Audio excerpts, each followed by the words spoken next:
Ang kasong ating tatalakayin ay isang trahedyang naganap sa loob ng isang pamilya sa Chunwan, Hong Kong, kung saan sa gitna ng mataong distrito ay matatagpuan ang Anfong Building. Isang gusaling minsang nagsilbing tahanan ng isang masaya at maayos na pamilyang kabilang sa middle class. Ang pinuno ng pamilya ay si Lian Fuku na ikinabubuhay ang pagtitinda ng manok sa Yung Ok Road Market. At noong 1992 ay pinakasalan niya si Lam Lian Jin, isang magandang babae na mula sa mainland China na mas bata sa kanya ng 18 taon.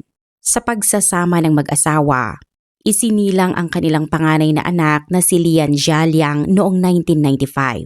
At makalipas ang 3 taon ay isinilang naman ang kanilang anak na babae na si Lian Zhengyu noong 1998. Habang lumalaki ang kanilang pamilya ay patuloy na nagsumikap si Fuku sa kanyang pwesto sa palengke upang matustusan ang kanilang pang-araw-araw na pangangailangan. Subalit, nagbago ang takbo ng kanilang buhay nang makaranas ang Hong Kong ng 3 magkakasunod na paglaganap ng avian flu noong 1997, 1999 at 2003. Dahil sa insidenteng iyon, nagpasya ang mga otoridad noong 2004 na bawasan ang bilang ng mga pwestong nagbebenta ng buhay na manok. Kaya kusang isinuko ni Fuku ang kanyang lisensya sa negosyo at ginamit ang natanggap na kompensasyon kasama ang kanyang naipon upang makipagsosyo sa ilang kamag-anak sa pagbubukas ng Fan Fan Ho Restaurant sa Wong Street. Sa bagong negosyo, si Lian Jin ang namamahala sa pang-araw na shift habang si Fuku naman ang pumapasok sa gabi at dahil sa kanilang masayahing ugali, pagiging palakaibigan at kahandaang tumulong sa iba, naging maganda ang kanilang ugnayan sa mga empleyado at maging sa mga karatig na negosyo. Bunga ng kanilang sipag at dedikasyon, patuloy na umunlad ang kanilang restaurant at pagsapit ng taong 2009, nabili na nila ang bahagi ng kanilang kasosyo kaya tuluyan nang napunta sa kanila ang buong negosyo. Dahil sa kanilang matatag na pinagkukunan ng kita, nakabili sila ng 3 condominium units sa Anfong Building, kabilang ang isang humigit kumulang 600 square foot na unit sa ika-18 palapag kung saan sila naninirahan bilang isang pamilya at namuhay ng may komportableng kalagayang pinansyal. Nagawa rin ni Fuku at ng kanyang asawa na maibigay ang halos lahat ng material na pangangailangan ng kanilang mga anak. Binilahan nila ang mga ito ng computer para sa libangan, naglaan ng tutoring para sa kanilang anak na babae at nakapagbigay rin ng mga bisikleta, gaming console, mga aklat, manga, mga nobelang gaya ng Romance of the Three Kings at iba pang mga bagay na nais ng kanilang mga anak. Noong unang bahagi ng 2010, kahit sumasailalim sa magastos na pagsasaayos ang kanilang restaurant upang makahikayat ng mas maraming customers sa panahon ng World Cup, nagawa pa rin nilang isama ang kanilang pamilya sa isang bakasyon sa Hainan Island. Gayunpaman, hindi lamang sa material na bagay umiikot ang kanilang pagiging magulang dahil higit sa lahat ay ibinigay nila ang pagmamahal, pag-aaruga at sapat na oras para sa kanilang mga anak. Dahil dito, parehong lumaking masunurin at mahusay sa pag-aaral sina Jialing at Zhengyu. Ayon sa punong guro ng elementarya ni Jialing, palagi siyang kabilang sa 3 nangungunang mag-aaral sa kanilang klase sa manghuling taon niya sa elementarya dahil sa kanyang mahusay na marka at magandang pag-uugali. Pagpasok niya sa middle school, hindi na kasing taas ng dati ang kanyang akademikong pagganap ngunit nananatili naman itong nasa katamtamang antas. Kasabay nito, naging aktibo rin siya sa iba't ibang gawain sa paaralan kabilang ang paglalaro ng basketball, pagsali sa Youth Community Service Corps at pagtulong sa mga stage production ng kanilang paaralan. Sa kabila nito, nananatiling maayos ang kanyang asal at kilala siyang sumusunod sa lahat ng patakaran ng paaralan. Samantala, si Zhengyu naman ay isang masipag at masigasig na mag-aaral na aktibong nakikilahok sa iba't ibang aktibidad ng kanilang paaralan. Nagsilbi siyang Girl Scout, librarian at discipline prefect habang patuloy na nagpapanatili ng magagandang marka. Bukod dito ay kilala rin siya bilang magalang, disiplinado at may magandang pakikitungo sa kanyang mga kaklase. Hindi lamang sa loob ng paaralan naging kapuri-puri ang magkapatid. Ayon kay Miss Achun, isang empleyado ng kanilang restaurant, paminsan-minsan ay tumutulong sina Jialing at Zhengyu sa negosyo ng kanilang mga magulang at kapwa sila masunurin, magalang at mababait. Ganito rin ang naging obserbasyon ng kanilang mga kapitbahay. Bagamat napansin lamang nila na medyo tahimik, mahiyain at mahilig sa paglalaro ng video games si Jialing. Sa pananaw ng mga taong nakakakilala sa kanila, tila perpektong halimbawa ang pamilya liyan ng isang masaya at maayos na tahanan. Namumuhay silang magkakasundo, nagmamahalan at nagtutulungan sa isa't isa. Mayroon silang komportableng buhay, matatag na negosyo at walang suliraning pinansyal kaya marami ang humahanga sa kanilang pamilya. Dahil dito, tila napakaliwanag ng kanilang kinabukasan, lalo na't naghahanda na si Jialing na pumasok sa grade 10, habang si Jungyo naman ay magsisimula pa lamang sa grade 7 matapos ang bakasyon noong tag-init ng 2010. Subalit, walang sino man ang makapaghuhula na sa loob lamang ng isang gabi ay tuluyang magbabago ang lahat. At ang masayang tahanang ito ay hahantong sa isang trahedyang mag-iiwan ng matinding dalamhati. Noong bakasyong iyon, balak sana ni Fuko na ipadala ang kanyang anak sa Canada at Shanghai upang mas mapalawak ang kanyang karanasan sa halip na manatili lamang sa bahay na naglalaro ng video games at nagbabasa ng mga libro. Gayunpaman ay mariing tumanggi si Jialing dahil ayaw niyang umalis ng Hong Kong. Kaya bilang paggalang sa kagustuhan ng kanyang anak ay hindi na siya pinilit ng kanyang ama. Sa halip ay iminungkahi ni Fuko na magtrabaho na lamang si Jialing bilang part-time sa kanilang restaurant simula 18 at 19 ng buwan, kung saan 4 na oras lamang siyang magtatrabaho bawat araw sa halip na manatili sa bahay nang walang ginagawa. Agad naman itong tinanggap ni Jialing at hindi nagpakita ng anumang pagtutol o pag-aatubili. Pagsapit ng gabi ng 21 ng Hulyo, habang masama ang panahon, nagtipon ang buong pamilya sa restaurant upang tumulong sa trabaho at sabay na maghapunan. Bandang 10:00 ng gabi ay umuwi na sina Lam Lianjin at ang bunsong si Jingyu upang magpahinga. Samantalang naiwan si Jialing sa restaurant upang magpatuloy sa pagtulong at maglaro ng video games. Bandang 1:00 ng madaling araw kinabukasan, matapos makatanggap ng tawag mula sa kanyang kapatid na babae, saka lamang umalis si Jialing sa restaurant at iniwan ang kanyang ama na mag-isang nagpapatuloy sa night shift. Gayunpaman, makalipas lamang ang 2 oras, bandang 3:00 ng madaling araw, isang hindi pangkaraniwang tawag ang natanggap ng himpilan ng pulisya.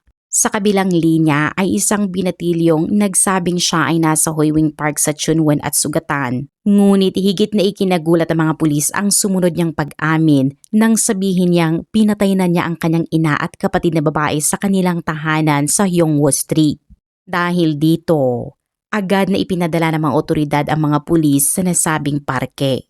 Pagdating doon ay natagpuan nila ang isang binatilyong nakasuot ng itim na t-shirt. Puno ng dugo ang kanyang mga kamay. May mga sugat ang kanyang mga daliri sa kaliwang kamay at mga daliri sa paa, habang malubha naman ang pinsala sa kanyang kanang kamay. Nang makumpirmang siya nga ang tumawag upang iulat ang insidente, mahina niyang sinabi na natapos na niya ang kanyang ginawa at nagtanong pa kung hindi ba mas magiging mabuti ang mundo kung mas kaunti ang tao. Dahil sa nakakabahalang pahayag na iyon ay agad siyang inaresto ng mga pulis. Nang siyasatin ang kanyang backpack, natagpuan nila ang isang mapa ng Hong Kong, isang kompas, isang duguang itak at isang itim na guwantes na may bahid ng dugo. Upang mapangalagaan ang lahat ng posibleng ebidensya, maingat na binalutan ng mga pulis ng paper bag ang kanyang mga kamay bago siya isinugod sa ospital upang malapatan ng lunas ang kanyang mga sugat. Habang nasa ospital at mahigpit na binabantayan ng mga pulis, nagpatuloy ang binatilyo sa pagsasalita ng mga pahayag na hindi magkakaugnay at tila walang malinaw na lohika. Isinalaysay niyang bandang 2:30 ng madaling araw ay inatake niya ang kanyang kapatid nang magising ito. At nang marinig ng kanyang ina ang sigaw ng takot ay agad itong lumabas ng silid, ngunit siya naman ang sumunod na naging biktima. Sa gitna ng kanyang pagkalito, paulit-ulit niyang binabanggit na kailangan pa niyang ipagpatuloy ang kanyang ginagawa at tapusin silang lahat. Sinabi rin niyang isa siyang estudyante sa Leungpei School. Nagbago na umano ang mundo, kailangang mamatay ang mga tao at natutunaw na ang mga yelong nasa polar region. Ang mga salitang iyon ay lalong nagpatibay sa hinala ng mga investigador na hindi matatag ang kanyang kalagayang pangkaisipan. Dagdag pa rito ay sinabi rin niya na dalawa lamang ang kanyang naging pagpipilian matapos ang nangyari. Ang ipagpatuloy ang pag-atake sa iba o ang sumuko sa mga otoridad. Dahil sa mga tinamo niyang pinsala ay pinili na lamang niyang sumuko. Gayunpaman, dahil sa kanyang hindi matatag na kalagayan, hindi niya maibigay ng malinaw ang kanyang personal na impormasyon o maging ang address ng kanilang tahanan. Bandang 4:00 ng madaling araw lamang siya natukoy ng mga pulis bilang si Lian Jialiang at sa kanila natuntun ang apartment ng pamilya sa Huangwo Street. Pagdating ng mga investigador sa lugar, tumambad sa kanila ang isang napakasakit at nakapanlulumong tanawin. Natagpuan ang 42 anyos na si Lam Lianjin na nakahandusay malapit sa pangunahing pintuan ng apartment, habang ang 12 anyos na si Lian Zhengyu ay natagpuan sa pagitan ng banyo at ng pintuan ng silid. Sila ay parehong wala ng buhay. Halos nabalot ng dugo ang buong apartment. Makikita ang mga bakas nito sa punit na sofa, bisikleta, cabinet ng sapatos, mga stuffed toy at maging sa TV stand. Ngunit higit na ikinagulat ng mga pulis ang mga salitang inukit sa panlabas na pader ng apartment gamit ang isang matigas na bagay. Katabi ng mga katagang Happy Birthday Zhengyu ay may mga salitang mura at iba't ibang simbolong may kaugnayan sa relihiyon. Bukod sa mga ito ay napansin din ng mga investigador ang bakas ng dugo na umaabot palabas ng apartment. Sa pagsunod sa mga bakas na iyon, napag-alaman nilang matapos ang insidente ay isinara ni Jialang ang metal gate, ngunit iniwang nakaanlak ang kahoy na pinto bago siya tumakas gamit ang likurang hagdan. Gayunpaman, matapos siyang makababa ng ilang baitang ay muli siyang bumalik sa 18 palapag bago tuluyang umalis sa gusali. Dahil sa napakaselang kalagayan ng pinangyarihan, nahirapan ang mga pulis kung paano ipapaalam ang nangyari kay Lian Fuku na noon ay nagtatrabaho pa rin sa kanilang restaurant sa kabilang kalsada. Sa huli ay napagpasyahan nilang puntahan siya roon at sa mga oras na iyon, ang 60 anyos na si Fuku ay abala pa rin sa kanyang trabaho at ang tanging napansin lamang niya ay ang mga sasakyan ng pulis na nakaparada sa labas, ngunit hindi niya alam kung ano ang dahilan ng kanilang pagdating. Pagpasok ng mga pulis sa restaurant, sinabi lamang nila na may naganap na insidente sa kanyang tahanan at kailangan siyang sumama sa himpilan upang tumulong sa investigasyon. Gayunpaman, pagdating lamang sa himpilan ng pulisya nila ibinunyag ang napakasakit na balita at ipinaalam na ang itinuturong responsable sa nangyari ay ang sarili niyang anak. Makalipas ang ilang oras ay bumalik sina Fuku at ang kanyang kapatid sa apartment na noon ay bahagya ng nalinis para sa karagdagang inspeksyon bago nila pinuntahan si Jialang sa ospital. Ngunit sa halip na pagsisisi o matinding emosyon ang kanilang makita, isang malamig na reaksyon ang sumalubong sa kanila, bagay na labis nagdulot ng dalamhati at takot sa ama. Sa paglalarawan ni Fuku ay hindi man lamang umiyak ang kanyang anak kahit ang mga nasawi ay ang sarili nitong ina at kapatid na babae. Aniya, nanatili itong kalmado sa buong oras at iyon ang lalong nakapagbigay sa kanya ng matinding pangamba. Dahil dito, hindi na niya ito pinagsabihan o sinisi dahil natatakot siyang lalo lamang itong maabala. Para sa kanya, tila ba ang kanyang anak ay isang batang napagalitan lamang dahil sa mababang marka sa paaralan na bahagyang nahihiya ngunit hindi maipaliwanag ang kanyang nararamdaman. Kinabukasan matapos maisagawa ang otopsiya, natuklasan ng mga forensic examiner na si Lam Lianjin ay nagtamo ng 17 sugat mula sa matalim na sandata.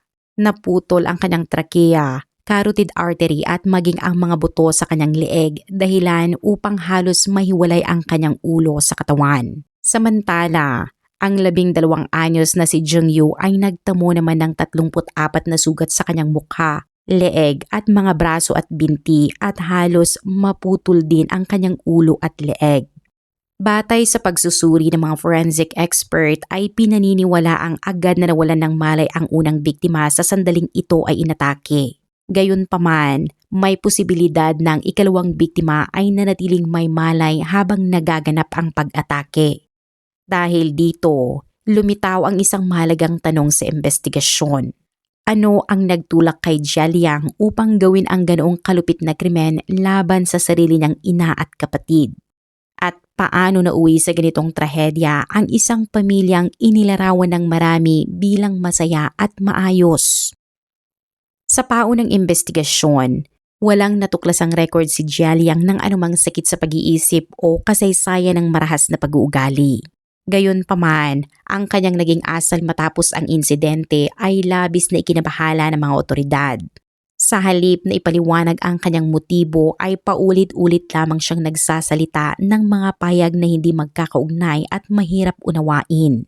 Kahit lumipas na ang halos 40 oras matapos ang insidente, nananatili pa rin siyang nagsasalita tungkol sa pagbaha, pagkatunaw ng yelo sa mga polar region at sa kanyang paniniwalang napakarami na ng tao sa mundo. Ayon sa kanya, kailangang mabawasan ang populasyon ng tao at mas magiging mabuti ang mundo kung mas kakaunti ang mga tao rito. Para kay Fuku, napakahirap tanggapin ang lahat ng nangyari. Sa pagitan ng kanyang pagluha ay sinabi niya sa mga reporters na wala siyang napansing kakaibang kilos sa kanyang anak at wala ring naganap na alitan sa kanilang pamilya bago ang insidente. Dahil sa kakaibang mga salitang binitawan ni Jialing matapos siyang maaresto, sinabi niyang mas pinili niyang isipin na may sakit sa pag-iisip ang kanyang anak kaysa paniwalaang isa itong taong sadyang walang awa. Ayon kay Fuku, sa loob ng 15 taon ay wala siyang napansing anumang senyales na may problema sa pag-iisip ang kanyang anak. At habang sinasabi niya ito ay hirap niyang pigilan ang kanyang pagluha.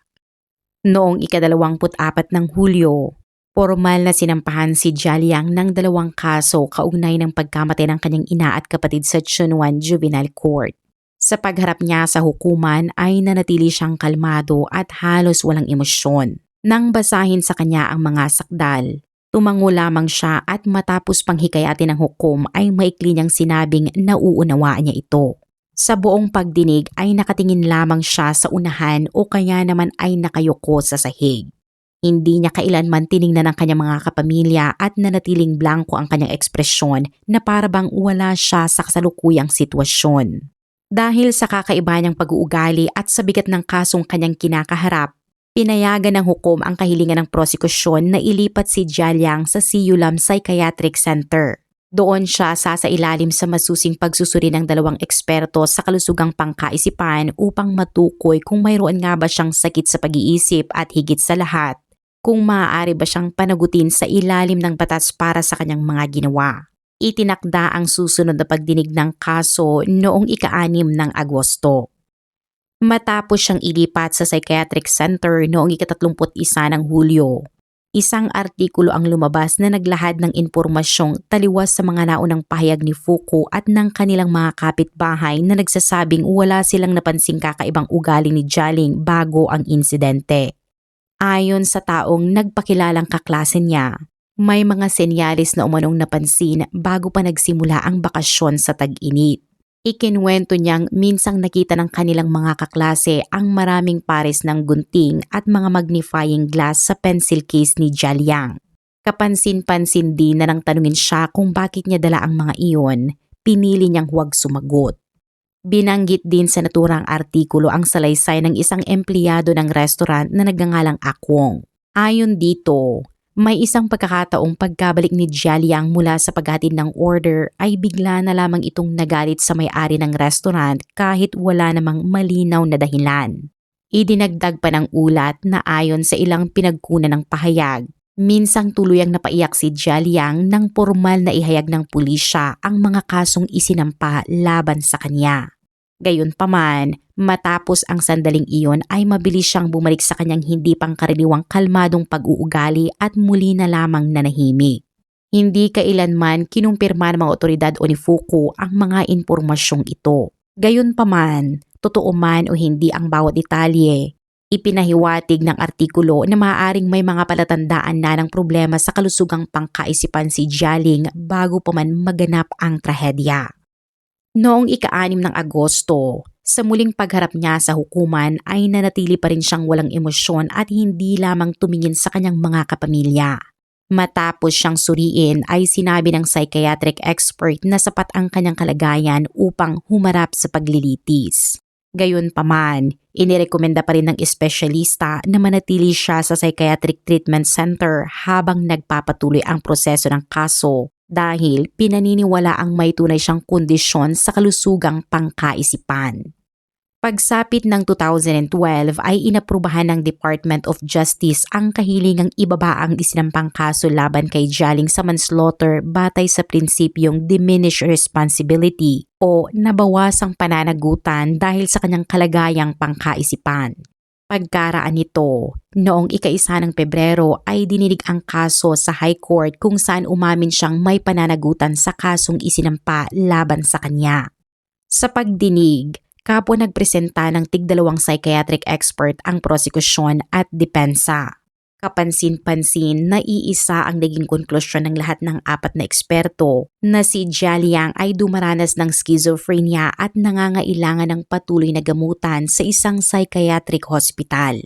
Ayon sa psychiatric report, bago pa man maganap ang insidente ay nakararanas na siya ng mga sintomas ng kanyang kondisyon. Madalas umano siyang makarinig ng mga tinig sa kanyang isipan na tila pinag-uusapan ang agham at teknolohiya, kalikasan at paglobo ng populasyon.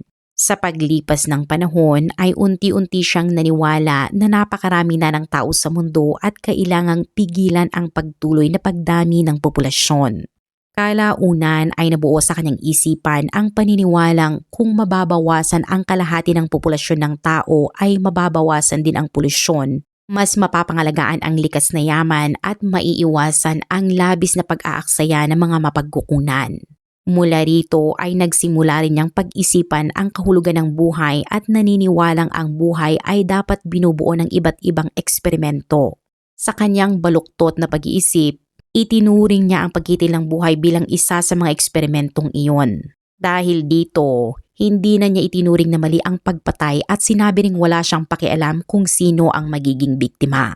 Mas lalo pang nakita ang ganitong paraan ng kanyang pag-iisip sa mga liham na ipinadala niya sa kanyang ama habang sumasailalim sa gamutan sa psychiatric center. Sa kanyang mga sulat, ipinahayag niya ang matinding galit sa sangkatauhan dahil naniniwala siyang likas na makasarili at sakim ang mga tao at hindi na dapat manatili sa mundo. Itinuturing din niya ang kanyang sarili bilang isang tagapagligtas na may natatanging misyon na baguhin ang mundo at pagbutihin ang buhay ng sangkatauhan. Ipinakita rin sa ulat na halos 1 buwan niyang pinagplanuhan ang gagawin. Naniniwala siyang kung makakatakas siya sa mga otoridad ay ipagpapatuloy pa niya ang kanyang mga plano o kaya ay gagawa pa ng iba pang mapanganib na hakbang. Sa huli ay pinili niyang isagawa ang kanyang plano noong Miyerkules, ika-21 ng Hulyo dahil umano sa kanyang pagkahilig sa mga numerong 2 at 3. Sa araw mismo ng insidente, nagpunta muna siya sa tabing dagat, sa mga lansangan at sa iba pang mataong lugar habang naghahanap ng maaaring maging target.